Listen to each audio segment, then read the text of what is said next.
Virgil King is the name, and I served on the Danville train to Stoneman's cavalry came and tore up the tracks again. In the winter of '65, we was hungry, just barely alive. On May 10th, Richmond and Phil, it was a time I remember oh so well. The night they drove old Dixie down, and all the bells were ringing.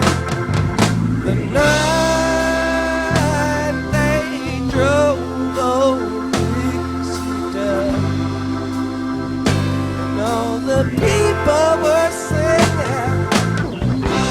Na, na, na, na, na, na, na, na,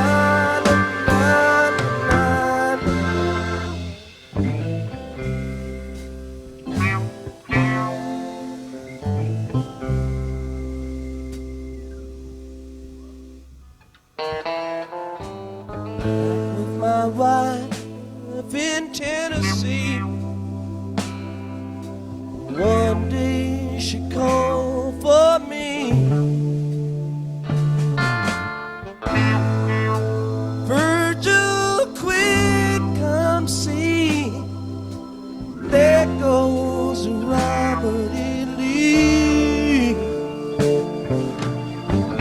I don't mind chopping wood, and I don't care if the money's no good.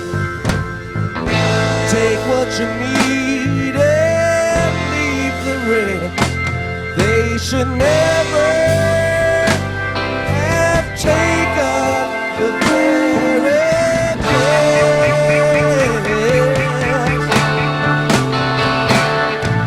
The night they drove old Dixie down, and all the bells were ringing. Night they drove old Dixie down, all the people were singing. Na, na, na, na, na, na, na,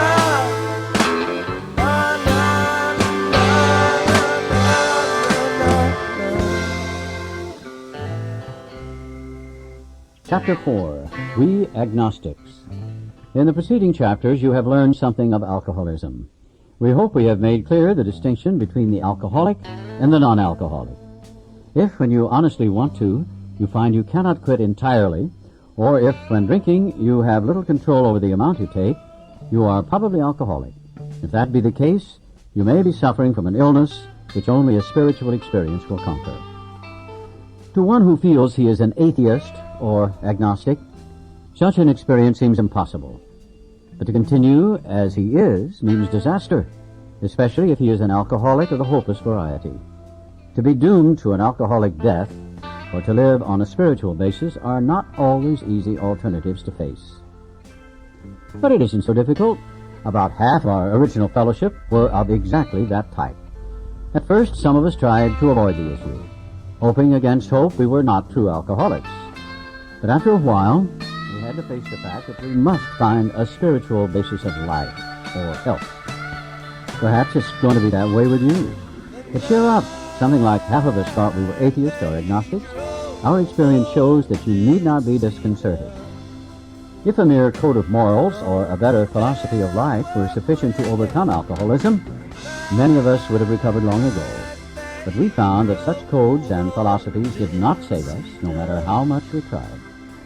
We could wish to be moral, We could wish to be philosophically comforted. In fact, we could will these things with all our might, but the needed power wasn't there. Our human resources, as marshaled by the will, were not sufficient.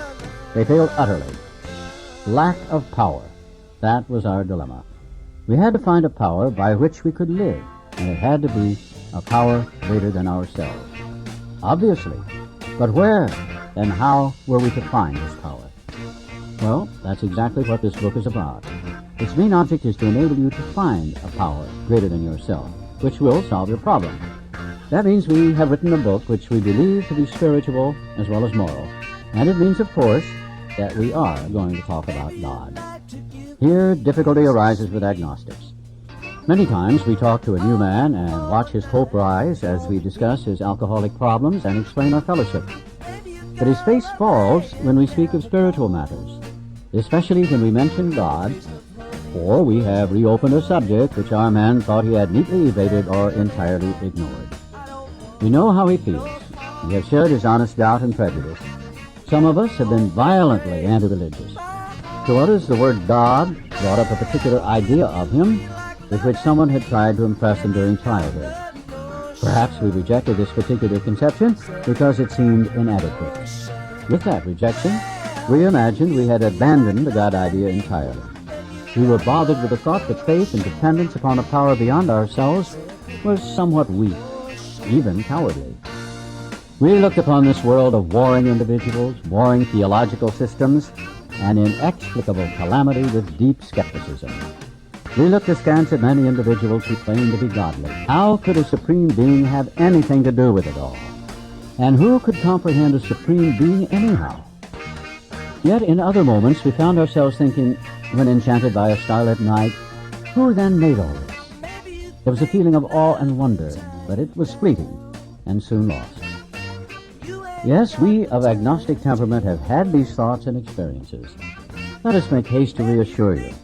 We found that as soon as we were able to lay aside prejudice and express even a willingness to believe in a power greater than ourselves, we commenced to get results, even though it was impossible for any of us to fully define or comprehend that power, which is God. Much to our relief, we discovered we did not need to consider another's conception of God. Our own conception, however inadequate, was sufficient to make the approach and to effect a contact with him. As soon as we admitted the possible existence of a creative intelligence, a spirit of the universe underlying the totality of things, we began to be possessed of a new sense of power and direction, provided we took other simple steps. We found that God does not make too hard terms with those who seek him. To us, the realm of spirit is broad, roomy, all-inclusive, never exclusive or forbidding to those who earnestly seek. It is open, we believe, to all men. When, therefore, we speak to you of God, we mean your own conception of God. This applies, too, to other spiritual expressions which you'll find in this book. Do not let any prejudice you may have against spiritual terms deter you from honestly asking yourself what they mean to you.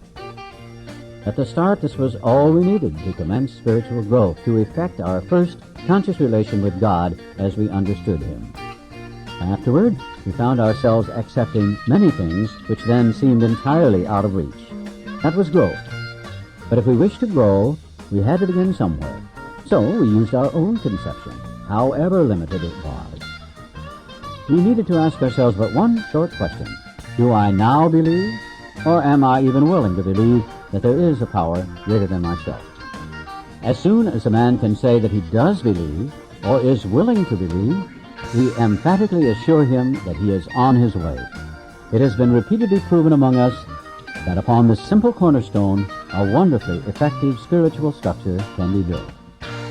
That was great news to us, for we had assumed we could not make use of spiritual principles unless we accepted many things on faith, which seemed difficult to believe. When people presented us with spiritual approaches, how frequently did we all say, "I wish I had what that man has.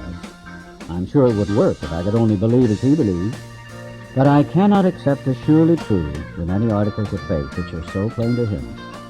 So it was comforting to learn that we could commence at a simpler level.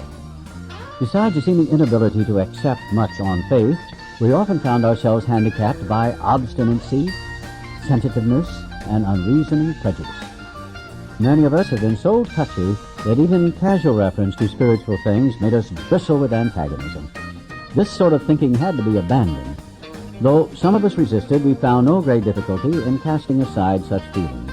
Faced with alcoholic destruction, we soon became as open-minded on spiritual matters as we had tried to be on other questions. In this respect, alcohol was a great persuader. It finally beat us into a state of reasonableness. Sometimes this was a tedious process. We hope no one else will be prejudiced for as long as some of us were. The reader may still ask why he should believe in a power greater than himself. We think there are good reasons. Let's have a look at some of them. The practical individual of today is a stickler for facts and results. Nevertheless, the 20th century readily accepts theories of all kinds, provided they are firmly grounded in fact. We have numerous theories, for example, about electricity. Everybody believes them without a murmur of doubt. Why this ready acceptance? Simply because it is impossible to explain what we see, feel, direct, and use without a reasonable assumption as a starting point. Everybody nowadays believes in scores of assumptions for which there is good evidence, but no perfect visual proof. And does not science demonstrate that visual proof is the weakest proof?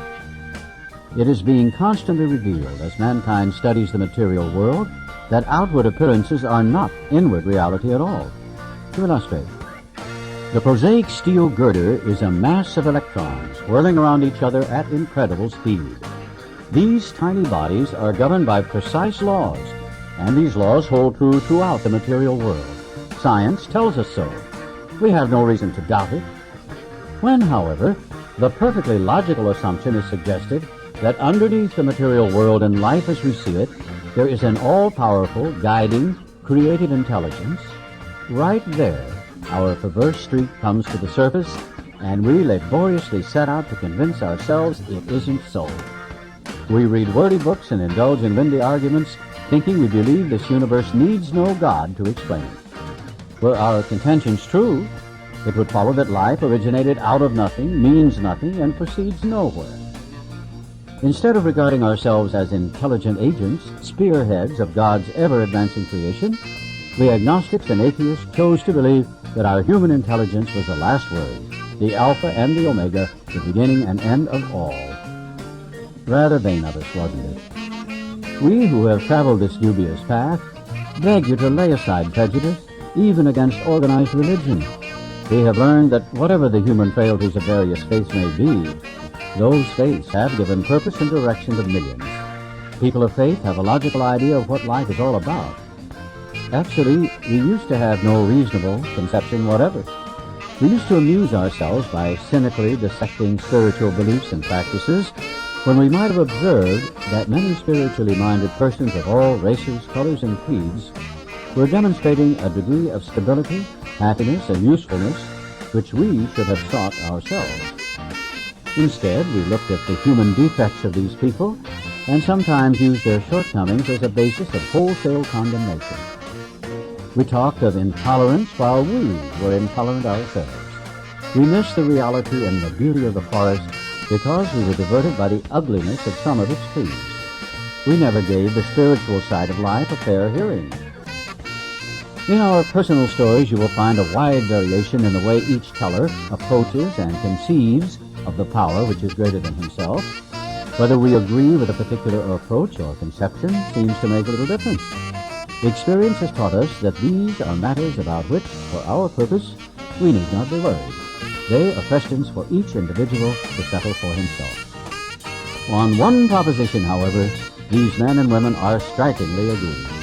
Every one of them has gained access to and believes in a power greater than himself. This power has, in each case, accomplished the miraculous, the humanly impossible. As the celebrated American statesman put it, let's look at the record. Here are thousands of men and women, worldly indeed.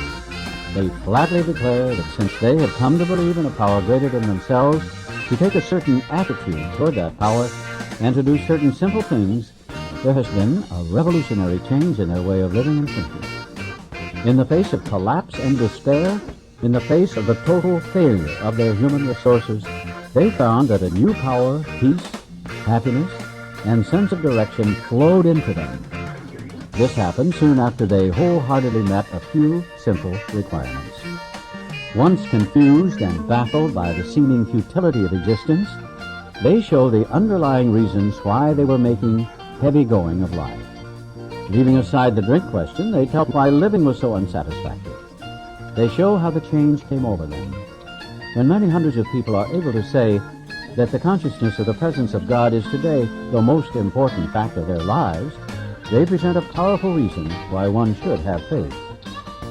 This world of ours has made more material progress in the last century than in all the millenniums which went before. Almost everyone knows the reason. Students of ancient history tell us that the intellect of men in those days was equal to the best of today. Yet, in ancient times, material progress was painfully slow. The spirit of modern scientific inquiry, research, and invention was almost unknown. In the realm of the material, men's minds were fettered by superstition, tradition, and all sorts of fixed ideas. Some of the contemporaries of Columbus thought a round earth preposterous. Others came near putting Galileo to death for his astronomical heresies. We ask ourselves this: are not some of us just as biased and unreasonable about the realm of the spirit as were the ancients about the realm of the material? Even in the present century, American newspapers were afraid to print an account of the Wright brothers' first successful flight at Kitty Hawk. Had not all efforts at flight failed before? Did not Professor Langley's flying machine go to the bottom of the Potomac River? Was it not true that the best mathematical minds had proved man could never fly? Had not people said God had reserved this privilege to the birds? Only 30 years later, the conquest of the air was almost an old story, and airplane travel was in full swing. But in most fields, our generation has witnessed complete liberation of our thinking. Show any longshoreman a Sunday supplement describing a proposal to explore the moon by means of a rocket, and he will say, I bet they do it. Maybe not so long either. Is not our age characterized by the ease with which we discard old ideas for new? By the complete readiness with which we throw away the theory or gadget which does not work for something new which does? We had to ask ourselves why we shouldn't apply to our human problems the same readiness to change our point of view. We were having trouble with personal relationships. We couldn't control our emotional natures. We were a prey to misery and depression. We couldn't make a living. We had a feeling of uselessness. We were full of fear. We were unhappy. We couldn't seem to be a real help to other people. Was not a basic solution of these bedevilments more important than whether we should see newsreels of lunar flight? Of course it was. When we saw others solve their problems by a simple reliance upon the spirit of the universe, we had to stop doubting the power of God. Our ideas did not work, but the God idea did. The Wright brothers' almost childish faith that they could build a machine which would fly was the mainspring of their accomplishment. Without that, nothing could have happened. We agnostics and atheists were sticking to the idea that self-sufficiency would solve our problems. When others showed us that God's sufficiency worked with them, we began to feel like those who had insisted the Wrights would never fly. Logic is great stuff. We liked it. We still like it. It is not by chance we were given the power to reason, to examine the evidence of our senses, and to draw conclusions. That is one of man's magnificent attributes. We, agnostically inclined, would not feel satisfied with a proposal which does not lend itself to reasonable approach and interpretation. Hence, we are at pains to tell why we think our present faith is reasonable, why we think it more sane and logical to believe than not to believe, why we say our former thinking was soft and mushy when we threw up our hands in doubt and said, we don't know. When we became alcoholics, crushed by a self-imposed crisis we could not postpone or evade, we had to fearlessly face the proposition that either God is everything or else he is nothing. God either is or he isn't. What was our choice to be? Arrived at this point, we were squarely confronted with the question of faith. We couldn't duck the issue. Some of us had already walked far over the bridge of reason toward the desired shore of faith. The outlines and the promise of the new land had brought luster to tired eyes and fresh courage to flagging spirits. Friendly hands had stretched out in welcome. We were grateful that reason had brought us so far, but somehow we couldn't quite step ashore. Perhaps we had been leaning too heavily on reason, that last mile, and we did not like to lose our support. That was natural, but let us think a little more closely. Without knowing it, had we not been brought to where we stood by a certain kind of faith? For did we not believe in our own reasoning? Did we not have confidence in our ability to think? What was that but a sort of faith? Yes, we had been faithful, abjectly faithful to the God of reason. So, in one way or another, we discovered that faith had been involved all the time. We found, too, that we had been worshippers. What a state of mental gooseflesh that used to bring on. Had we not variously worshipped people, sentiment, things, money, and ourselves? And then, with a better motive, had we not worshipfully beheld a sunset, the sea, or a flower? Who of us had not loved something or somebody? How much did these feelings, these loves, these worships have to do with pure reason?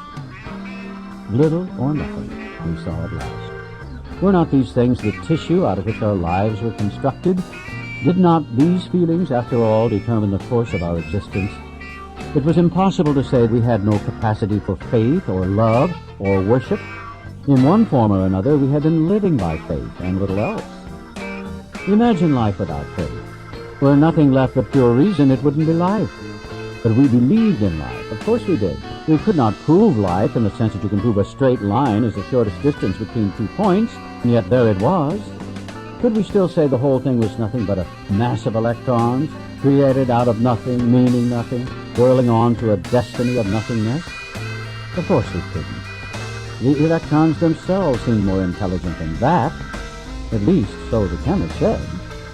Hence we saw that reason isn't everything. Neither is reason, as most of us use it, entirely dependable, though it emanates from our best minds. What about people who proved that man could never fly?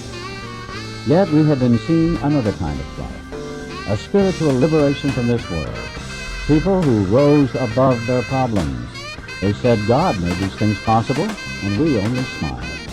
We had seen spiritual release, but I'd like to tell ourselves it wasn't true. Actually, we were fooling ourselves, for deep down in every man, woman, and child is the fundamental idea of God. It may be obscured by calamity, by pomp, by worship of other things, but in some form or other, it is there. For faith in a power greater than ourselves and miraculous demonstrations of that power in human lives are facts as old as man himself. We finally saw that faith in some kind of God was a part of our makeup, just as much as the feeling we have for a friend. Sometimes we had to search fearlessly, but he was there. He was as much a fact as we were. We found the great reality deep down within us. In the last analysis, it is only there that he may be found. It was so with us. We can only clear the ground a bit.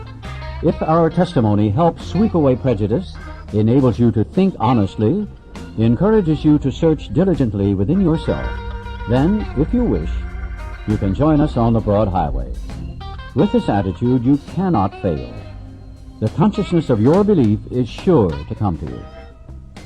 In this book, you will read the experience of a man who thought he was an atheist. His story is so interesting that some of it should be told now. His change of heart was dramatic, convincing, and moving. Our friend was a minister's son. He attended church school, where he became rebellious at what he thought an overdose of religious education. For years thereafter, he was dogged by trouble and frustration. Business failure, insanity, fatal illness, suicide.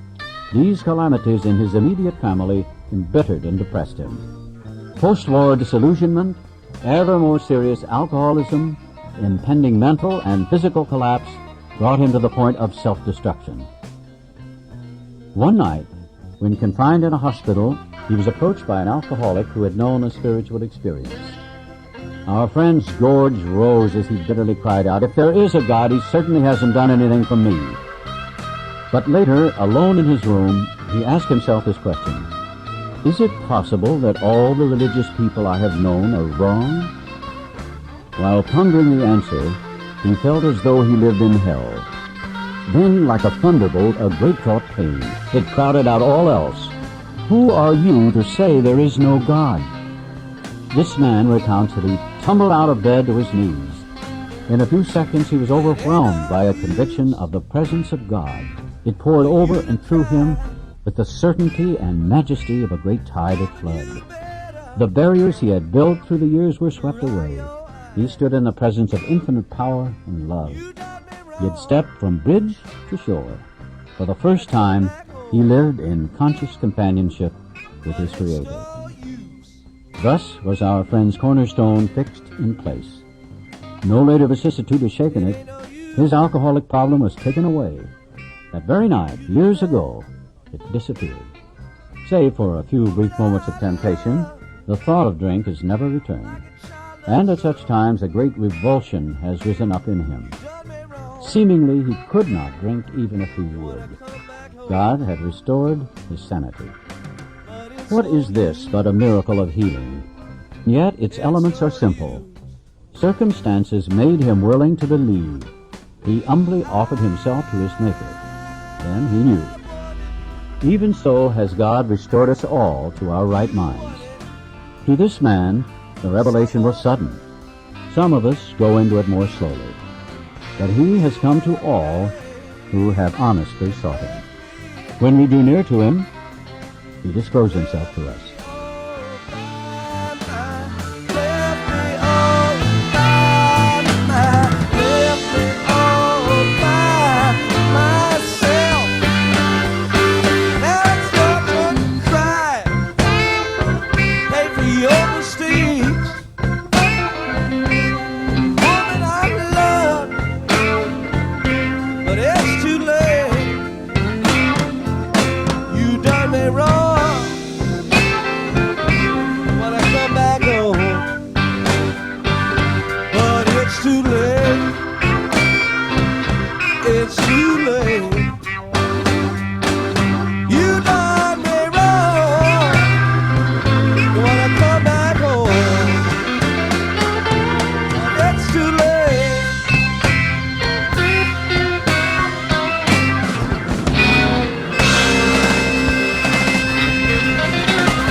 Coaches long, train out right, 16 coaches long. A woman I love, she's on my training ground. When I went down to the station, meet my baby at the gate. Asked the station master, is the train running late? Son, if you've been waiting for the 444, hate to tell you, boy, that train won't stop here anymore. Train, rolling down the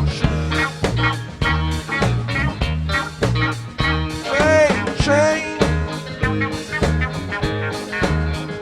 rolling down the track.